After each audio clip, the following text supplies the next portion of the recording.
来看昨午有一团9个民众去桃园的石门山、甲石牛山爬山，互虎头蜂攻击，有7个人互咬着，5个人出现头形图的症状，加在送病院急救是无性命的危险，路人登去处理休困了。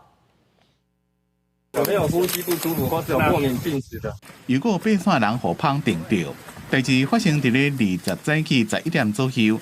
有9位爬山的人到石门水库对外的仙岛部落附近山区，要行石门山甲石牛山、双石山，无想到讲遭互虎头蜂攻击，7个人互蜂叮到，其中5个人送病治疗了，无性命危险，也已经登记出来。5名的伤者状况较为严重，有头晕、呕吐，还有风遮处严重疼痛的情形，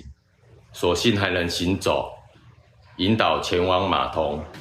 有人翕到石门水库岸边，一丛树仔顶有一个虎头蜂的手，坐游艇下水库看风景。导览的老师讲，今年水库虎头蜂的手特别多，敢若岸边就要到20个。伊提醒游艇的业者，船伫咧驶时阵，窗仔门上好关起来，注意两边虎头蜂的手，因为有当时船伫咧驶时阵，虎头蜂会来弄窗仔门。 今年特别多，因为台风都没有进来，所以说我们这边都没有受到风的影响。台风它筑巢就会在我们这个水库的两边，因为人为的干扰比较少。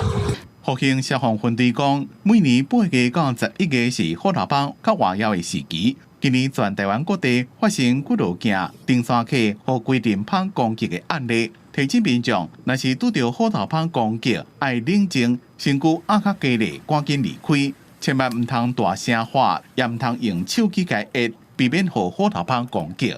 记者综合报道。